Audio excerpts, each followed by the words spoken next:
uncertainty in Ukraine tonight. This is a prison located in the self-proclaimed People's Republic of Donetsk. And you can see it is the scene of a recent attack. And this is where many Ukrainian prisoners of war are being held. We have learned that at least 53 Ukrainian prisoners were killed. Tonight, both Ukraine and Russia are blaming each other for that attack. And this news, of course, troubling for American families with loved ones who are captured in Ukraine. You will, of course, remember Alexander Drueke, a veteran who traveled to Ukraine on his own to help the country's armed forces fight Russian invaders. And he and another former Marine, Andy Wynn, were taken prisoner during a battle north of Kharkiv before they were transported to a detention center in Donetsk. And we have been tracking this case closely here on NewsNation Prime. Alex's mom, Bunny Drueke, joining us live tonight. Bunny, it is great to see you. It is, we're so grateful for you keeping us updated. And I also can't imagine what this was like to hear about the news of the attack in Donetsk. Has the State Department told you where Alex and Andy are and if they're okay? Hi, Natasha. We don't know where Alex and Andy are. However, Alex was able to call me yesterday and tell me that they have been moved to a more traditional prison. He said that it was better conditions. He and Andy are no longer in solitary confinement. They're in a cell together with a third American that I don't know who it is, and that they're allowed to go outside for an hour each day and exercise, and that the food was better. So yesterday, I thought it was just wonderful news. And of course, then today, I hear about the bombing, and it was rather disconcerting, to say the least. I mean, disconcerting, I think, is an understatement. What has it been like for you? Like a roller coaster. Yesterday, I was up really high, and then I plummeted, but I have been in touch with the State Department, and they are doing everything that they can to verify where Alex and Andy have been moved to.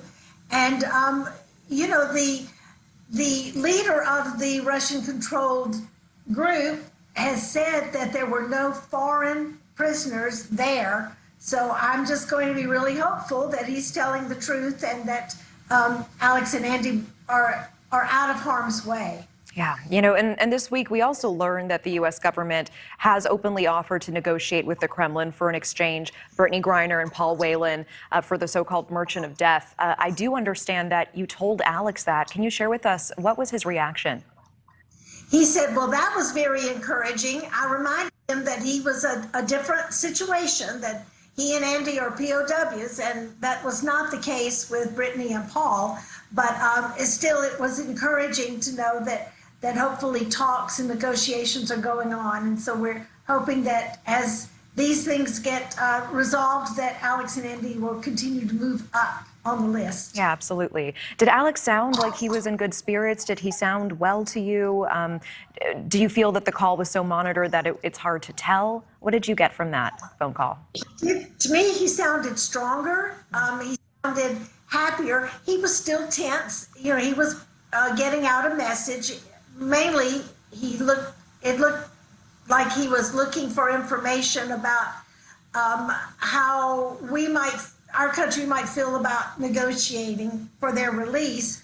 He didn't say that, of course, but it appeared that that was the message that they were trying to get out, that they just were wondering how things were going. I mean, you've described this period of time as a roller coaster, and I imagine it must just be, I mean, the last time that we spoke earlier this week, I know you were flying so high, you were on cloud nine, so encouraged by the information you got from the State Department.